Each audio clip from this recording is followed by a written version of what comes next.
জয় মা শারদা রাম কৃষ্ণের কানে পদ ব্রজে আপন মনে মহানন্দে বিভোর ঠাকুর ধ্যানে মগন পঞ্চমুন্নাসনে জয় মা শারদা রাম কৃষ্ণের কানে পদ ব্রজে আপন মনে রক্তে রাঙা চরণ দুটি মাছাইয়া যান জয় রামবাটি রক্তে রাঙা চরণ দুটি মাছাইয়া যান জয় রামবাটি।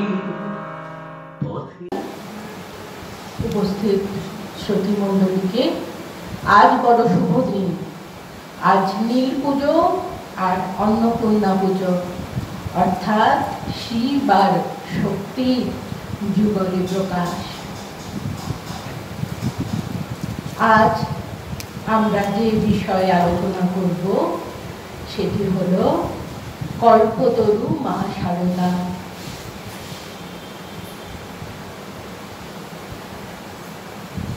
আমরা যারা মাকে বেশি ভালোবাসি তারা বলি, তোমাদের ঠাকুর তো শুধু 1 জানুয়ারি কল্পতরু হয়েছিলেন, আর দেখো আমাদের মা হচ্ছেন নিত্য কল্পতরু। এটা কোনো কাজের কথা নয়। ঠাকুর এবং মা অভেদ, তারা নিত্য কল্পতরু। কিন্তু তফাৎ একটাই, কল্পতরু বৃক্ষের সামনে যে যা চায় তাই পায়, কিন্তু ঠাকুর মা তিনি সন্তানদের কোনো কিছু চাইলেই সঙ্গে সঙ্গে তা দেন না, কারণ সন্তানের পক্ষে যা মঙ্গলের, যা শ্রেয়, তিনি সেটাই দেন। 1 জানুয়ারি কল্পতরু দিবস। আমার ইচ্ছা ছিল জানুয়ারি মাসেই এই বিষয়ে বলার, কিন্তু যে কোনো কারণেই সম্ভব হয়নি। আর 2 দিন পরেই বাংলা নববর্ষ, তাই মনে হলো এই সময় বলাটা ঠিক হবে। আসলে আমরা ভাবি আমরা তো কিছু করতে পারি না, একটা পাতাও তার ইচ্ছা ছাড়া চলে না। ইচ্ছাময়ীর ইচ্ছা যেমন, মনে হচ্ছে ইচ্ছাময়ীর ইচ্ছা এখনই এ বিষয়ে আলোচনা করার। কয়েকদিন আগে একটা সোশ্যাল মিডিয়াতে খুব সুন্দর গল্প আমি পেয়েছিলাম, হয়তো আপনারাও পেয়ে থাকতে পারেন। যারা পাননি তাদের অবগতির জন্য বলছি, এটা খুবই প্রাসঙ্গিক। বলছে একটি পাখি তার 2-3টে শাবককে নিয়ে, ছানাকে নিয়ে একটি গাছের কাছে আশ্রয় চেয়েছিল। বলেছিল, গাছ তুমি আমাকে আশ্রয় দেবে, তোমার গাছে আমি বাসা বাঁধবো, আমি এবং আমার সন্তানেরা সেখানে নিরাপদে থাকবো। গাছটি বলেছিল, না, আমার পক্ষে সম্ভব নয়, তুমি অন্য গাছকে গিয়ে বলো। সে পাখিটি খুব কষ্ট পেয়েছিল। সে তার পাশের গাছকে গিয়ে একই কথা বলেছিল, তোমার গাছে কি আমি বাসা বাঁধতে পারি? সেই গাছটি রাজি হয়ে গিয়েছিল। তাই সেই গাছে সেই পাখিটি আছে তার ছানাপোনাকে নিয়ে। এরপর ভীষণ বর্ষা শুরু হলো, ঝড় বৃষ্টি, আর ভীষণ ঝড় হলো। তখন প্রথম গাছটি, যে গাছটি পাখিটিকে আশ্রয় দেয়নি, তার ডালপালা সব ভেঙে যেতে লাগলো। তখন পাখিটি বলল সেই গাছটিকে, দেখো আমি নিরাশ্রয় হয়ে তোমার কাছে একটু আশ্রয় চেয়েছিলাম, তুমি কিন্তু আমার বিপদে সাড়া দাওনি। এখন দেখো তোমার কি অবস্থা, তোমার সব ডালপালা ভেঙে যাচ্ছে। তখন সেই গাছটি বলল, বন্ধু, আমি জানতাম আমার গাছের জোর কত, জানতাম এই ঝড় বৃষ্টিতে আমার আর কোনো অস্তিত্ব থাকবে না, তাই আমি তোমাকে বারণ করেছিলাম যাতে তুমি তোমার শাবকদের নিয়ে নিরাপদে থাকতে পারো। দেখুন, আমাদের জীবনেও এমন অনেক ঘটনা ঘটে যেটা হয়তো মনে হয় আপাত দৃষ্টিতে সুখের নয়। আমরা তো আমাদের ভবিষ্যৎ দেখতে পারি না, শ্রী শ্রী মা দেখতে পারেন। তাই তার সিদ্ধান্তের উপর বিশ্বাস রাখুন, ভরসা রাখুন। তিনি যা ঠিক করবেন সেটা সবসময় আমাদের জন্য হবে সব থেকে ভালো, সব থেকে মঙ্গলে। এই বিশ্বাসটুকু যেন আমাদের জীবনের কখনো কোনো সময় আমরা না ভুলে যাই। মা তো এমন কল্পতরু যার কাছে কিছু চাইতেই হয় না। ধর্ম, অর্থ, কাম ও মোক্ষ সবাইকে দিয়ে দিচ্ছেন সন্তানদের না চাইতে। আজ সেসব ঘটনারই আমরা অনুধ্যান করব।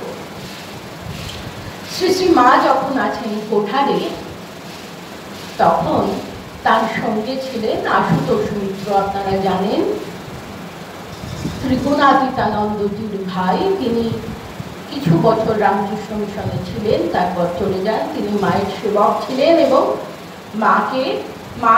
মায়ের খুব স্নেহধন্য ছিলেন। তা কোঠারে তার সঙ্গে কোঠারের পোস্টমাস্টার দেবেন্দ্রনাথ মুখোপাধ্যায়ের বন্ধুত্ব হয়। এই দেবেন বাবু তার যৌবনে তিনি একজন বিজাতীয় মহিলার প্রেমে পড়েন এবং তার কথা মতো তিনি নিজ ধর্ম ত্যাগ করে খ্রিস্টান ধর্ম গ্রহণ করেন। কিন্তু কোনোভাবেই সেই মহিলাকে ধরে রাখা সম্ভব হয়নি।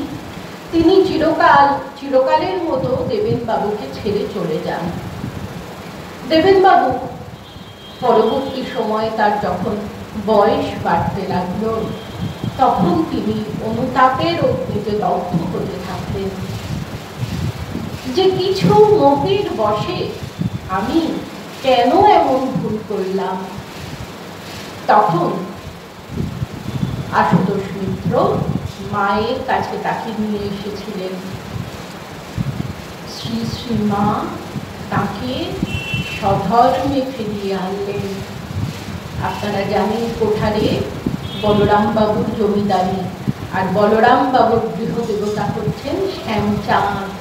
সেই শ্যামচাঁদের পুরোহিত তাকে প্রায়শ্চিত্তের কাজ করে তাকে আবার সধর্মে ফিরিয়ে আনেন। তাই আশুতোষ মিত্র বলছেন যে এই জন্যেই হয়তো ঠাকুর বলেছিলেন যে আমি আর কি করেছি, এর থেকে ঢের ঢের বেশি তোমাকে করতে হবে। সত্যি মা ঢের ঢের বেশি করেছেন। কামারপুকুরে তিনি যখন অসুস্থ ছিলেন, তখন একজন দাসী তার ভীষণ সেবা করেন। মা তাকে বরদান করেছিলেন যে তোমার কখনো মোটা ভাত কাপড়ের অভাব হবে না। কিভাবে ধর্মদান করলেন এখন দেখুন অর্থ। মা তো নিজেই মা লক্ষ্মী। মনমোহন মিত্র স্বপ্নে দেখছেন ঠাকুর এবং মা কি যুগলে। ঠাকুরকে দেখছেন শঙ্খ চক্র গদা পদ্মধারী নারায়ণ, আর পাশে লক্ষ্মী। তিনি আবার মাকে দেখলেন স্বর্ণ সিংহাসনে বসে আছেন, দুটি বালিকা চামর করছে, সারা গায়ে স্বর্ণ অলঙ্কার, বেনারসি শাড়ি, কি সুন্দর একটা স্নিগ্ধ স্নিগ্ধ করুণার দৃষ্টি, সুন্দর হাসি তার মুখে, প্রসন্ন দৃষ্টিতে মনমোহন মিত্রের দিকে তাকিয়ে আছেন। যেদিকেই তিনি তাকাচ্ছেন সেখান থেকে লাল পদ্ম প্রস্ফুটিত হচ্ছে। আবার শারদেশানন্দজি মহারাজের স্মৃতিচারণায় আমরা পাই সতীশ বসাক বলে একজন গৃহস্থ সম্ভ্রান্ত, তার বাড়িতে মা গিয়েছেন। বলছেন গোবর দিয়ে লেপানো উঠোন, তাতে মা পা ঝুলিয়ে বসেছেন। চুলটা ডান দিক থেকে সামনের দিকে রাখা, সাদা শাড়ি, সরু লাল পাড় ঘোমটা দেওয়া, মুখে একটা সুন্দর হাসি, দুটো হাত কোলের কাছে নিয়ে বসে আছেন। পাশে ধানের গোলা। যে দেখবে তারই মনে হবে যে স্বয়ং মা লক্ষ্মী যেন গৃহস্থকে কৃপা করবার জন্য বৈকুণ্ঠ থেকে এসেছে। এই যে ডাক্তার মহারাজ বৈকুণ্ঠনাথ মিত্র, তিনি মায়ের সান্নিধ্যে এসে তার মনে বৈরাগ্য হয়। মা তাকে দীক্ষা দেন। কিছুদিন পরে তিনি বললেন যে আমি সংসার ত্যাগ করতে চাই। তখন শ্রী শ্রী মা বলছেন, বাবা সেটা কি করে সম্ভব? তোমার বাড়িতে তোমার বৃদ্ধা মা আছে, স্ত্রী আছেন, কন্যা আছে, তাদের তো দেখাশোনার দায়িত্ব তোমার। তখন বৈকুণ্ঠনাথ মিত্র বললেন যে আমি যথেষ্ট পরিমাণে অর্থ এবং সব দিক থেকে ব্যবস্থা করে রেখেছি। মা তাকে স্বয়ং গৈরিক প্রদান করেন। পরে রাখাল মহারাজের কাছে আনুষ্ঠানিকভাবে সন্ন্যাস হয়, নাম হয় মহেশ্বরানন্দ।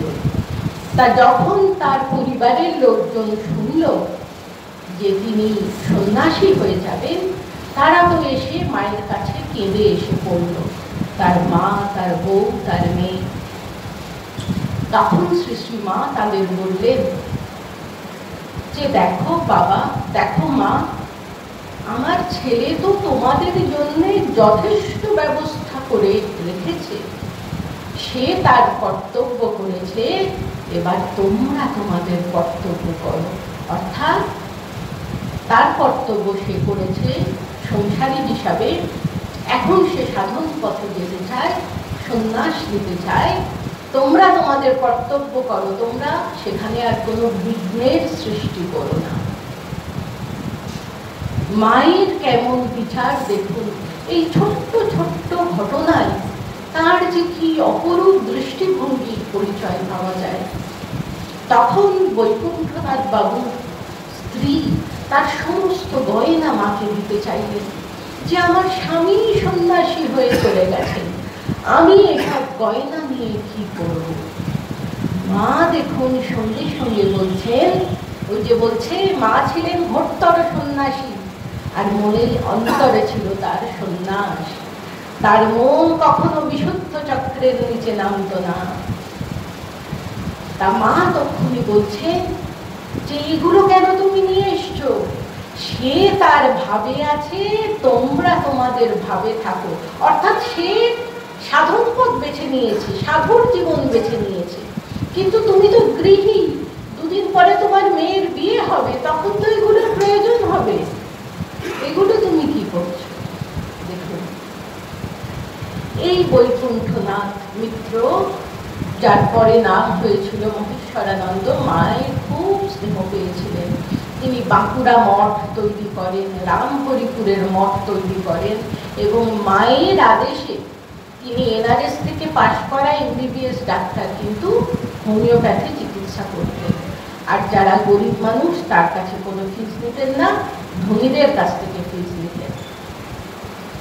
তার এই বৈকুণ্ঠনাথ মিত্র একদিন মাকে, গোয়ালপাড়ায় মা আছেন, মাকে তিনি ওষুধ খাওয়াতে গেছেন। বৈকুণ্ঠনাথ মিত্র কি করতেন এই ডাক্তার মহারাজ? তিনি এক ড্রপ মেডিসিন মুখে দিয়ে দিতেন ড্রপারটি, আর বাকিগুলো কুড়িয়া করে তাকে লিখে লিখে দিতেন। তা মায়ের খুব আমাশা হয়েছে, বলছে বাবা ওষুধ দাও।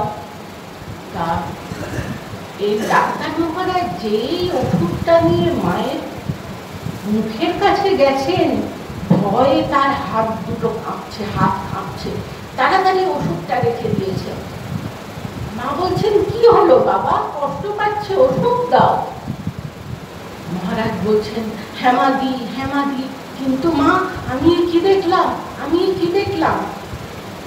মা সে কথাটা না বলে কথাটা ঘুরিয়ে দিয়ে বলছেন, তাড়াতাড়ি ওষুধ দাও। তখন মহারাজ মায়ের হাতে একটা পুরিয়া দিলেন, মা এক্ষুনি খেয়ে নিন। তারপর থেকে মহারাজ আর কোনোদিন মায়ের মুখে ওষুধ দেননি। তিনি কি দেখেছিলেন? দেখেছিলেন মায়ের মুখে জগদ্ধাত্রী রূপ। দেখুন, ঈশ্বর দর্শন করবার জন্য মানুষ জন্ম জন্মান্তর ধরে কত সাধনা করে, আর যে নিজে প্রস্তুত নয়, মা শুধু ভালোবেসে তাকে তার স্বরূপ দেখাচ্ছে। আপনারা জানেন সে কথা, বাসনা মা, কামারপুকুরের মেয়ে, বাল্য বিধবা, মায়ের কাজকর্ম করে দিতেন। একদিন তার ইচ্ছা হলো পাড়ায় জগদ্ধাত্রী ঠাকুর দেখতে যাবেন। মা বললেন, না তুমি একা যাবে না। তার বয়স কম, মনটা খারাপ। রাত্রে যখন মাকে বাতের তেল মাখাচ্ছেন, মা বললেন, তোর মন খারাপ, তুই যা দেখতে চেয়েছিস তা ঘরে বসেই দেখবি। ঘুম লেগে গেছে, দেখছেন চারিদিকে আলো, আর মায়ের জায়গায় বসে আছেন স্বয়ং জগদ্ধাত্রী। মা কৃপা করে ধর্ম অর্থ কাম মোক্ষ সবাইকে দিচ্ছে, প্রস্তুত থাকুক বা না থাকুক। যে চাইছে সেও পাচ্ছে, যে চাইছে না হয়তো সেও পাচ্ছে। হরিপ্রেমানন্দজি মায়ের চরণ সেবা করছেন, ভাবছেন এই কি ভগবতী তনু, এমন শিরবার করা পা। ভাবার সঙ্গে সঙ্গে পাটা মোলায়েম হয়ে গেল। দেখছেন আলতা পরা পা, নুপুর পরা মা পা, সারা শরীরে স্বর্ণ অলঙ্কার, স্বর্ণ মুকুট জগদ্ধাত্রী। তাকেও তিনি জগদ্ধাত্রী রূপে দর্শন দিচ্ছেন। তাকে একবার জিজ্ঞাসা করা হয়েছিল যে আপনি তো মায়ের এত সেবা করেছেন, এত কৃপা পেয়েছেন, আপনার কি মনে হয় শেষ জীবনে ঈশ্বর দর্শন করে কি হয়? তিনি বলেছিলেন, দুটো সিং গজায় না, বাইরে থেকে কোনো তফাৎ বুঝতে পারা যায় না, শুধু ভিতরটা ভেঙে চুরে তছনছ হয়ে যায়। ঈশ্বরের কৃপায় সব সোনা দিয়ে গড়া হয়ে যায়, সোনার মানুষের রূপান্তর হয়। যা ঠাকুর করেছিলেন আপনারা জানেন, মদ্যপ গিরিশ ঘোষকে ভক্তপ্রবর গিরিশ ঘোষ। মাস্টার মশাই এত সাংসারিক জীবনে অখুশি ছিলেন, তিনি আত্মহত্যা করার সিদ্ধান্ত নিয়েছিলেন। সেই মাস্টার মশাইকে শেষ জীবনে কেউ দেখলে মনে করত আনন্দময় পুরুষ। ভিতরের দরজা জানলা পুরো ভেঙে যায়, কারাগারের দ্বার মুক্ত হয়, সেখান থেকে বেরিয়ে আসেন একজন অমৃতময় পুরুষ। এই হলো ঠাকুর মা স্বামীজির কৃপা। মা কৃপা করেছিলেন পদ্মবিনোদকে। পদ্মবিনোদ ছিল জাতে মাতার তালে ঠিক। সে মদ খেয়ে যেত, কিন্তু একটাই কথা বলতো, মা তোমার দর্শন চাই। মা মাঝরাতে উঠে তাকে জানলা খুলে দর্শন দিতেন। দর্শন পেলেই সে আর কোনো গন্ডগোল করতো না, মাকে প্রণাম করতে করতে চলে যেত। সেই পদ্মবিনোদ যখন মৃত্যু শয্যায় আশুতোষ মিত্রকে বলছেন কথামৃত করো, তার চোখ দিয়ে ধারা বইছে, সে ঠাকুরের নাম করতে করতে তার জীবন গেল। রসিক ম্যাথরকে ঠাকুর বলেছিলেন শেষ সময় তিনি হাত ধরবেন। রসিক ম্যাথর ভাবে কখন ঠাকুরকে সে একা পাবে। একদিন ঝাউতলায় ঠাকুর একা যাচ্ছেন, রসিক ম্যাথর সাষ্টাঙ্গ প্রণিপাত করে বলছেন আমার কি হবে। ঠাকুর তাকে কথা দিয়েছিলেন, কল্পতরু ভগবান। তাই শেষ সময়ে রসিক পাথর বলছে, আমাকে তুলসী কাননে নিয়ে চলো। তার খাটটা যখন তুলসী কাননে নিয়ে যাওয়া হলো, তিনি চোখ বন্ধ করে বলছেন, ঠাকুর তুমি এসেছো, আমাকে নিয়ে যাওয়ার জন্য এসেছো বলে সে হাত তুলে ঠাকুরের উপরে চলে গেল। এই হলো আমাদের ঠাকুর মা স্বামীজি। মায়ের শরীরে চলে যাবার পর যোগেন মা একদিন বলেছিলেন, শক্তির শক্তি বেশি। প্রথম শক্তিটা হচ্ছে রামকৃষ্ণ, তার শক্তি হচ্ছে মা শারদা, তার শক্তি সব থেকে বেশি। এবং শরৎ মহারাজ সেই কথাটি সম্মতি জানিয়েছিলেন। এই ডাক্তার মহারাজ একবার সুভাষিনী দেবী, যিনি রামকৃষ্ণ ভাব মানে রামকৃষ্ণ অনুরাগীর কাছে তিনি গরুণ মা নামে পরিচিত, সেই সুভাষিনী দেবীর মেয়ে বিমলা তার খুব অসুখ করেছিল। ডাক্তার মহারাজ মায়ের কথায় তাকে দেখতে গেলেন, ওষুধ দিলেন, কিন্তু মুখ দিয়ে গড়িয়ে পড়ে গেল। মাও তাকে দেখতে গিয়েছিলেন। মাকে দেখে সেই সুভাষিনী দেবী দু হাত দিয়ে মায়ের পা ধরে হাউ হাউ করে কাঁদছেন। মায়ের পদরজনী তাকে জলে গুলে খাওয়ানো হলো। মা মেয়েটি সারা গায়ে হাত বুলিয়ে দিলেন। তারপরের দিন জগদ্ধাত্রী পুজো। মা জগদ্ধাত্রী ঠাকুরের কাছে বলছেন, মা কাল তোমার পুজো হবে আর বৌমা সারাদিন কাঁদবে। এইটুকু কথা শুধু বলেছেন, বলে চলে গেলেন। মেয়েটির জ্ঞান ফিরে এলো, তারপর সেই সুস্থ হলো। কপাল মোচনী মা, বিধির বিধানও ভাঙতে পারেন, হাতের লেখাও পরিবর্তন করতে পারেন, সবকিছু করতে পারেন তিনি। মা ঠাকুরের কাছে প্রার্থনা করছেন, তুমি এলে, কয়েকজনকে নিয়ে লীলা করলে, আনন্দ করলে, চলে গেলে আর সব শেষ হয়ে গেল। তাহলে এত কষ্ট করে তোমার আসার কি দরকার ছিল ঠাকুর? আমি কাশী বৃন্দাবনে দেখেছি অনেক সাধু আছে, তারা দাঁড়ে দাঁড়ে ভিক্ষা করে খায় আর গাছতলায় শোয়। সেরাম সাধুর তো অভাব নেই ভারতবর্ষে। তোমার নাম করে যারা সংসার ছেড়ে বেরিয়েছে, তারা দুটো অন্যের জন্য দাঁড়ে দাঁড়ে ভিক্ষা করবে, আমি মা হয়ে তো তা সহ্য করতে পারবো না। তোমার কাছে প্রার্থনা, তোমার নাম করে যারা সংসার ছেড়ে সব ছেড়ে বেরিয়েছে, তাদের যেন মোটা ভাত কাপড়ের অভাব না হয়, তারা যেন তোমার ভাব নিয়ে একত্রে থাকে। আর পৃথিবীর তাপদগ্ধ মানুষ তাদের কাছে এসে তোমার দুটো কথা শুনে প্রাণ জুড়াবে। শেষে বলছেন, এই জন্যই তো তোমার আশা ঠাকুর। তিনি ঠাকুরের কাছে প্রার্থনা করতেন সন্ন্যাসী ছেলেদের জন্যে।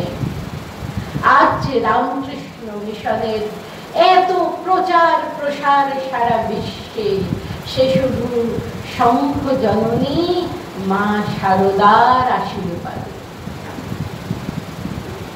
একবার জয়রামবাটিতে বৃষ্টি হচ্ছে না, চারিদিকে কোনো চাষবাস হচ্ছে না।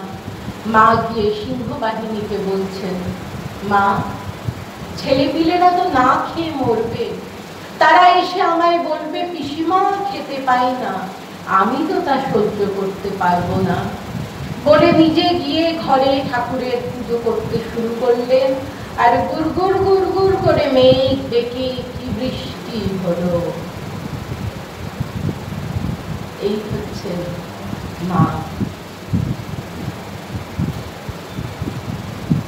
যোগী দাস বলে একজন ছিলেন, তিনি ছিলেন মায়ের পালকি বেহারা।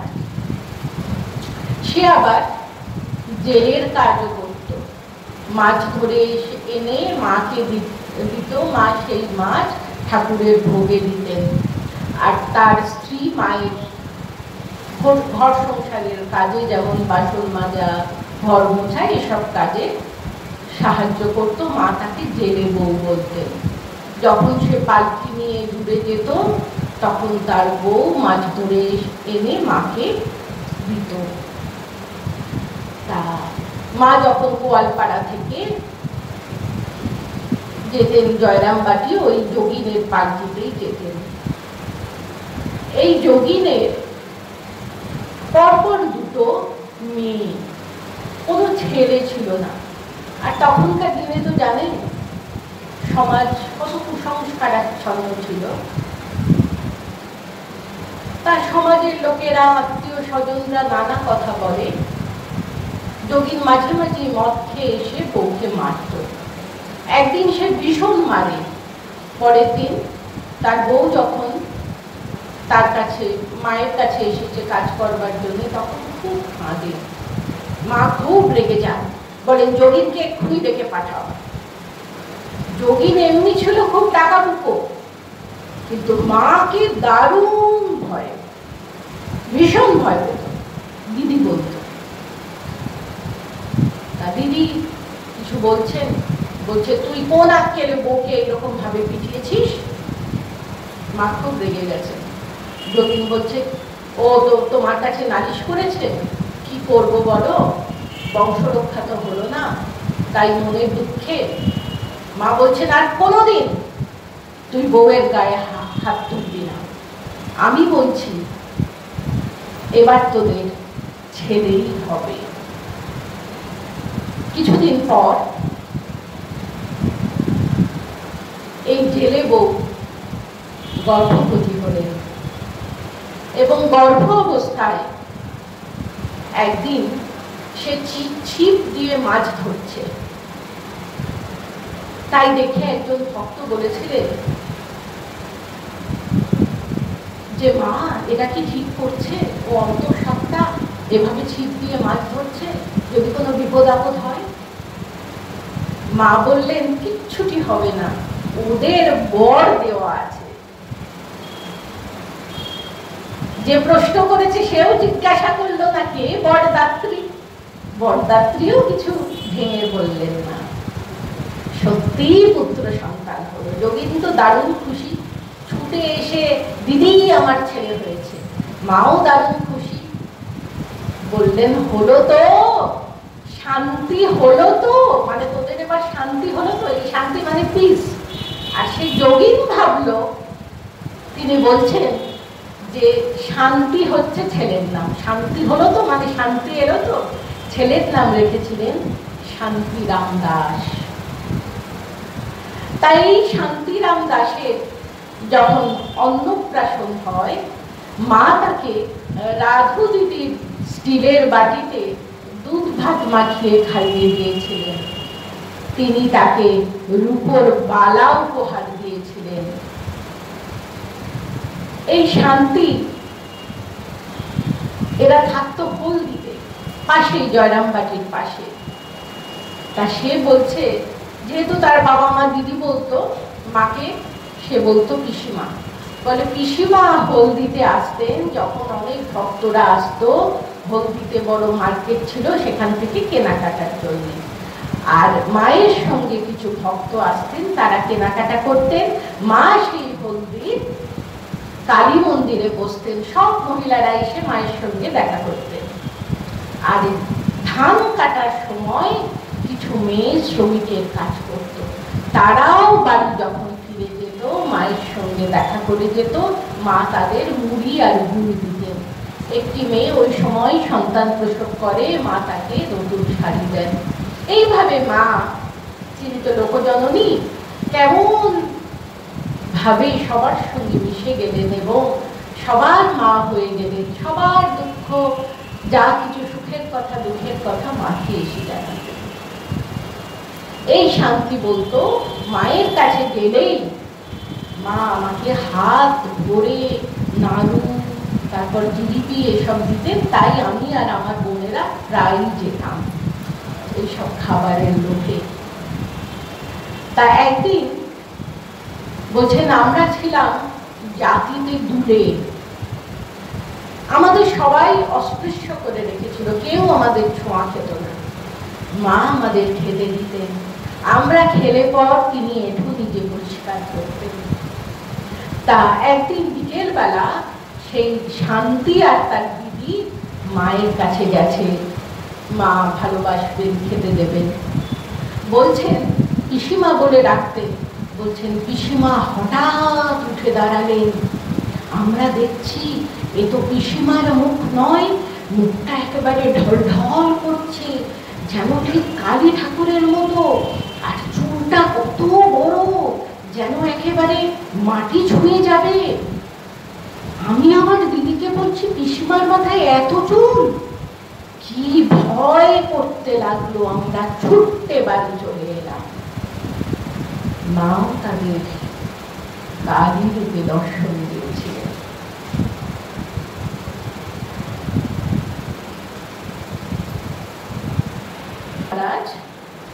তিনি মায়ের বাড়িতে কর্মীর কাজ করতেন। তা শরৎ মহারাজ বলেছিলেন 4 জন কর্মী তারা মায়ের বাড়ি থেকে কাশীতে যাবে কর্মী হিসাবে কাজ করতে। তখনও তার সন্ন্যাস হয়নি। তার কিছুদিন আগে জয়রামবাটি থেকে অসুস্থ হয়ে মা ফিরেছেন। শরৎ মহারাজ প্রণাম করে জিজ্ঞাসা করলেন মা শরীর কেমন? মা বললেন এই শরীর আর বেশি দিন নয়। রাসবিহারী মহারাজ ইনস্ট্রাকশন দিলেন 7 হাত দূর থেকে মাকে প্রণাম করবে, কেউ কাছে আসবে না। তাই বিজয়ন্ত মহারাজের সঙ্গে আরো যারা 3 জন ছেলে ছিল তারা এইভাবে 7 হাত দূর থেকে মাকে প্রণাম করবে।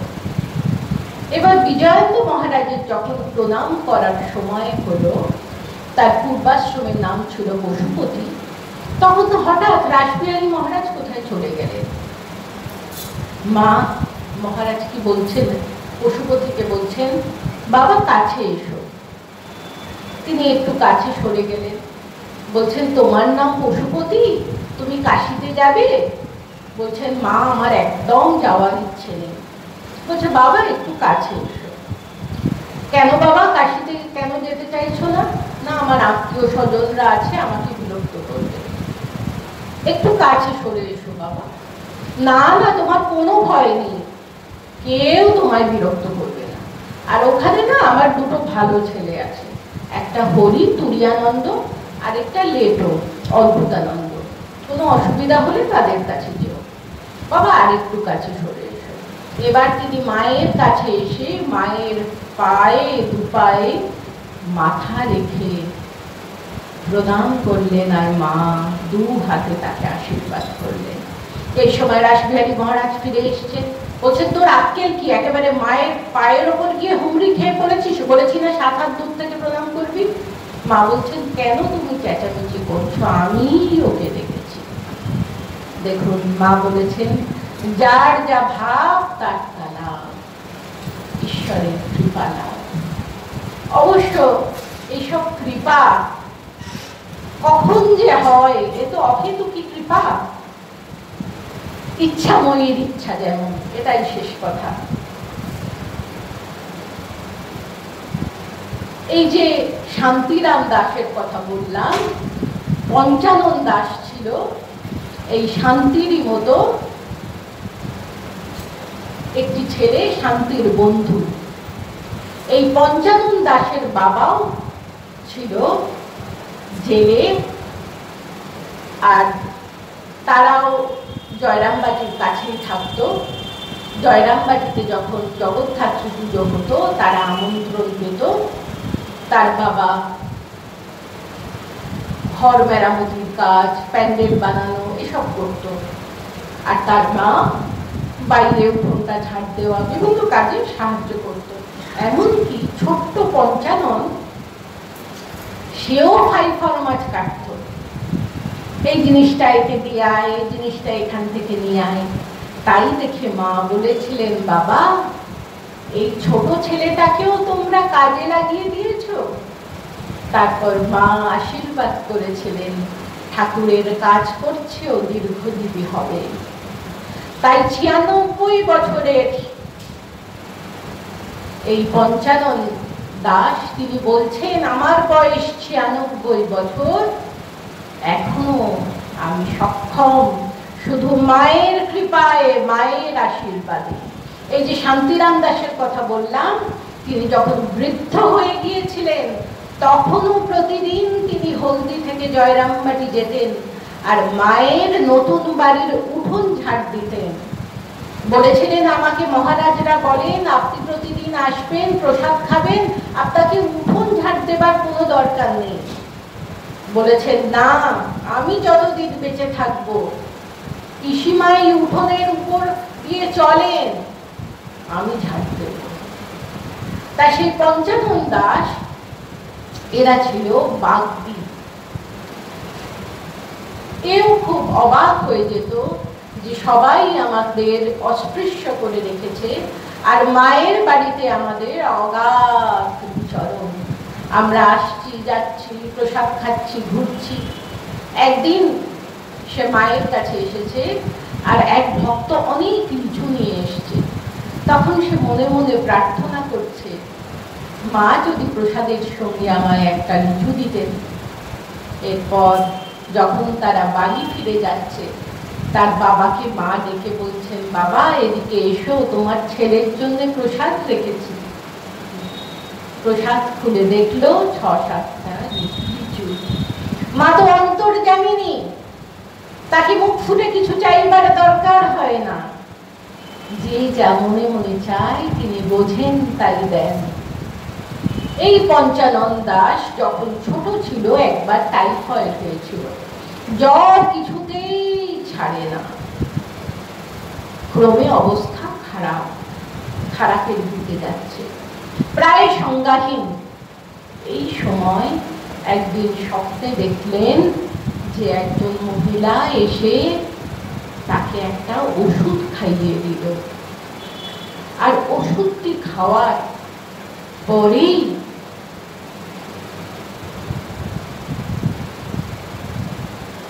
মনে হচ্ছে যেন সেই ওষুধটা যখন গলা দিয়ে নামছে সমস্ত কষ্ট যেন ব্লটিং পেপারের মতো শুষে নিচ্ছে। প্রথমে ওষুধটা খাওয়ার পর গায়ে খুব জ্বালা হয়েছিল, তখন সে মা মা করে ডাকছে। তার মা আসতে সে বলল যে, মা তুমি আমাকে কি ওষুধ খাওয়ালে, আমার গায়ে এত জ্বালা করছে কেন? মা বলছে, কি ভুল বকছিস তুই? আবার সে চুপ করে শুয়ে আছে, দেখছে একজন মায়ের মতো দেখতে, মুখটা দেখছেন না, এ তো মা নয়, এ তো পিসিমা। পিসিমা বলছেন, বাবা তোমার খুব কষ্ট হচ্ছে, এই ওষুধ না খেলে তুমি যে সারবে না বাবা।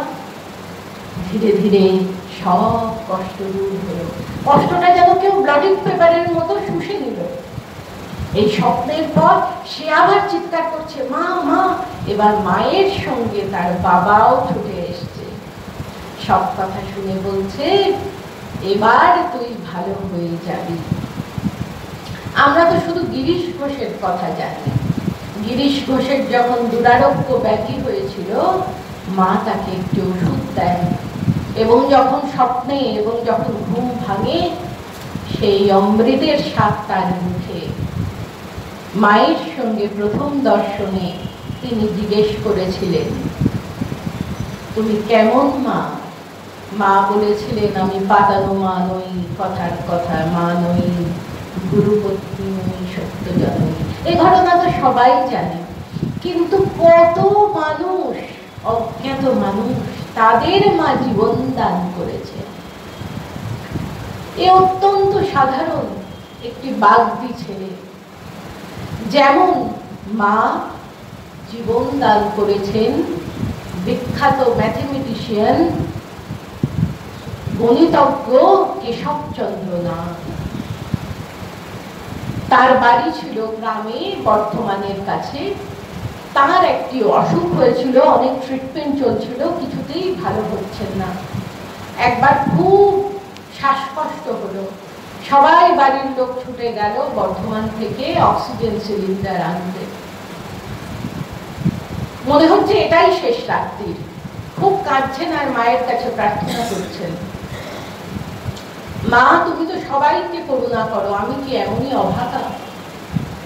কিছুক্ষণ পরে দেখছেন মা এসেছেন এবং ন্যাপথলিনের গুলির মতো একটা গুলি তাকে খাইয়ে দিলেন।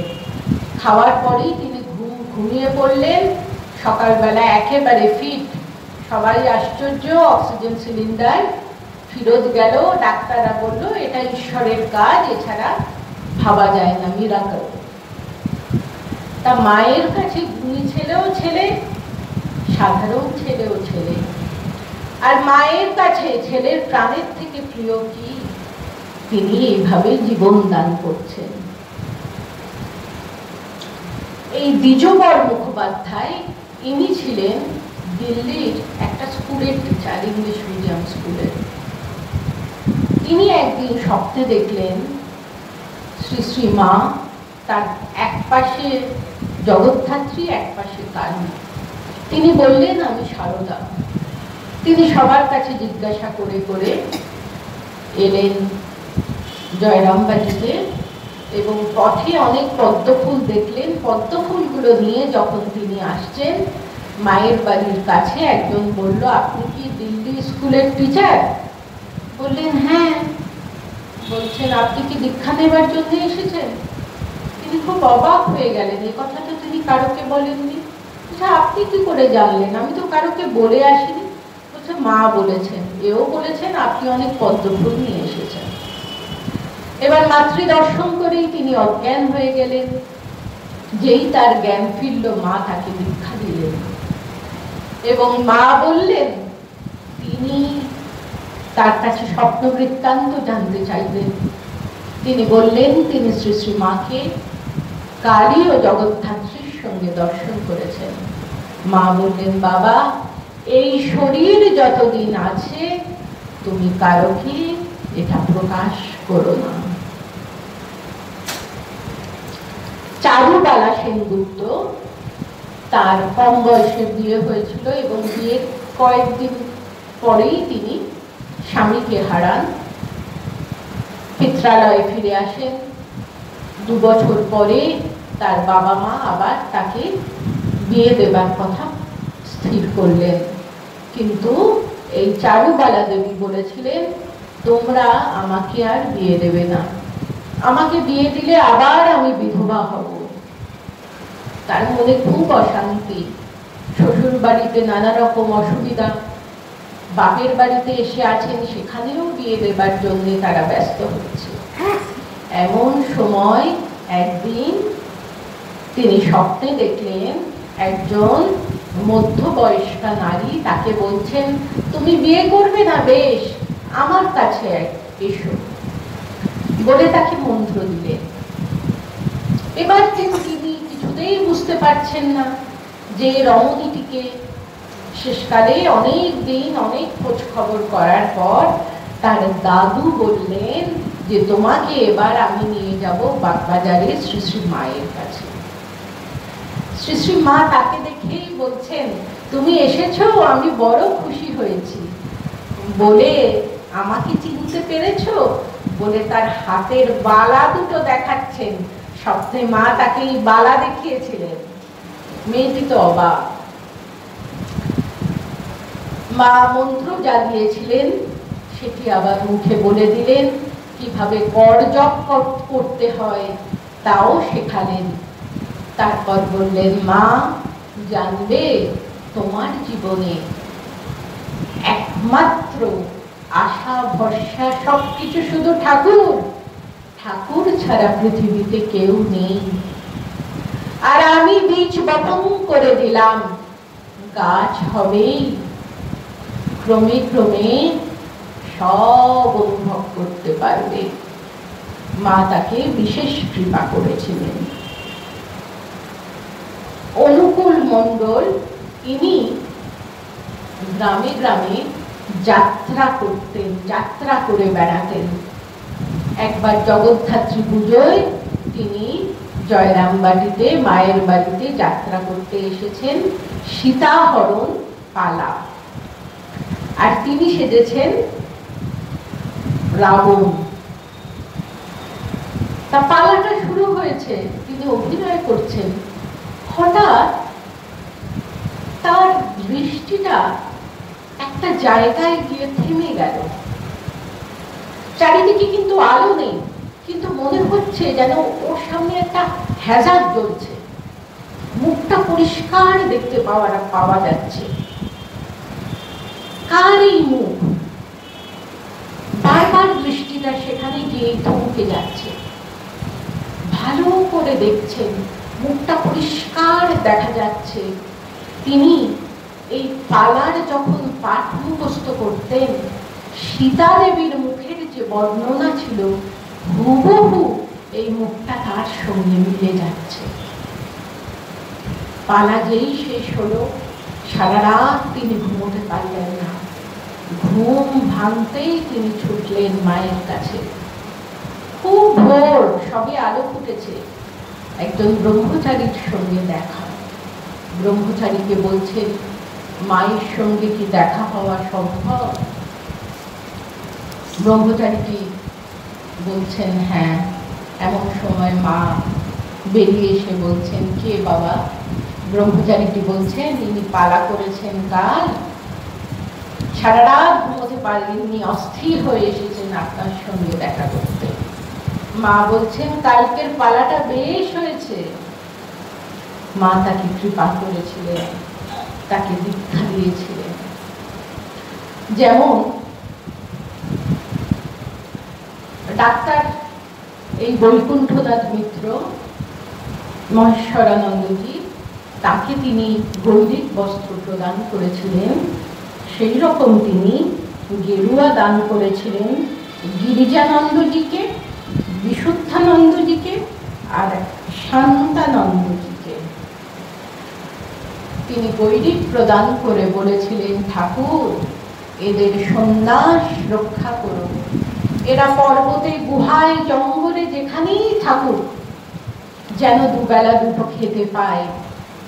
আর তাদের বলেছিলেন, বাবা এখন থেকে আর কোনো শ্রাদ্ধাদি কর্মে তোমাদের আর অধিকার রইল না। তোমরা জানবে ভিক্ষা নেই তোমাদের সব থেকে বেশি অধিকার, এবং বাগদির মেয়ে যদি তোমায় ভিক্ষা দেয়, তুমি মা অন্নপূর্ণা দিচ্ছেন এই ভেবে তুমি সেটা গ্রহণ করো।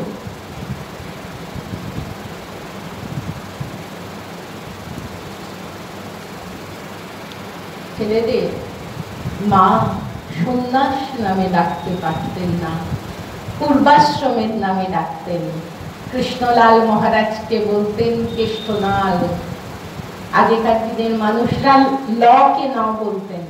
আমার দিদা চিরকাল লুচিকে লুচি বলেছেন, তা মাও তাই বলতেন। একদিন এক সাধু তাকে জিজ্ঞাসা করছেন, আপনি কেন সন্ন্যাস নামে ডাকেন না? মা বলছেন, ছেলে সন্ন্যাসী হয়েছে ভাবলে মায়ের বুকটা ফেটে যায়। দেখুন, সবার উপর মা সত্য, তাহার উপর নাই। আবার একজন সন্ন্যাসী জিজ্ঞাসা করছেন, মা আপনি আমাদের কি চোখে দেখেন? মা বলছেন, সাক্ষাৎ নারায়ণ রূপে। দেখুন, যখন তিনি শঙ্খ জননী, তখন শঙ্খের প্রতিটি সদস্য তার কাছে অত্যন্ত আদরণীয়। তিনি তাদের দেখেন সাক্ষাৎ নারায়ণ রূপে। আসলে মায়ের কাজ, মায়ের ভাবনা চিন্তা আমাদের ক্ষুদ্র বুদ্ধিতে আমরা কখনোই বুঝতে পারবো না। শরৎ মহারাজের মতো স্পিরিচুয়াল জায়েন্ট, তিনি যখন বলতেন যে রঙ্গময়ীর রঙ্গ দেখে অবাক হয়েছি, হাসিব না কাঁদিব তা ভাবতে বসেছি। এই ইচ্ছাময়ীর ইচ্ছা যেমন, তার যখন যা ইচ্ছা হবে তাই তিনি করবেন। ঠাকুর হলেন ভক্ত বাঞ্ছা কল্পতরু। তিনি ভক্তদের প্রার্থনা মঞ্জুর করেন। কল্পতরু সেই বৃক্ষ যার কাছে এসে যে যা কিছু চায় তাই পায়। আর শ্রী শ্রী মা, তার কাছে যাওয়ারও প্রয়োজন হয় না। পৃথিবীতে যত নিপীড়িত, আর্ত, দুঃখী, পীড়িত, অবহেলিত সবার কাছে মা পৌঁছে যান। তার করুণা ধারায় তাদের সিঞ্চিত করে। এবং মা জগতের ইতিহাসে বিরল। স্বামীজি কি সাজে বলতেন, রামকৃষ্ণ পরমহংস বরং জান আমি ভীত নই, মা গেলে সর্বনাশ। একজন ভক্ত মাকে বলছেন, মা তোমাকে কথা দিতে হবে, আমি যদি ভুলে যাই তুমি আমায় ভুলবে না। মা হেসে বলছেন, বাবা আমায় স্মরণ করো, যেন কেউ না থাক, তোমার মা আছে। ভক্তটি নাছোড়বান্দা, না ওসব কথা বলে ভুলালে চলবে না, তোমাকে বলতেই হবে। মা বলছেন, আচ্ছা বাবা তাই হবে। ভক্তটি বলছে, না তোমাকে নিজে মুখে বলতে হবে। মা বললেন, তুমি যদি আমায় ভুলে যাও আমি ভুলবো না। ভক্তটি দিন সত্যি করে নিলেন। এই জন্য তো বলে, মা হওয়া কি মুখের কথা? বাবাও তো জন্ম দেয়, কই বলে তো না বাবা হওয়া কি মুখের কথা। মায়ের ব্যাপারই আলাদা। মা বলতেন, ঠাকুর তার মাতৃভাব জগতে প্রকাশ করবার জন্যে, বিকাশ করবার জন্যে তিনি আমাকে রেখে গেছেন। মা হচ্ছেন সেই অমৃত ভাণ্ড। মায়ের মাতৃসুধায় আপনারা লালিত পালিত হন, পরিপুষ্ট হন। আজকের এই শুভ দিনে এই প্রার্থনা করি।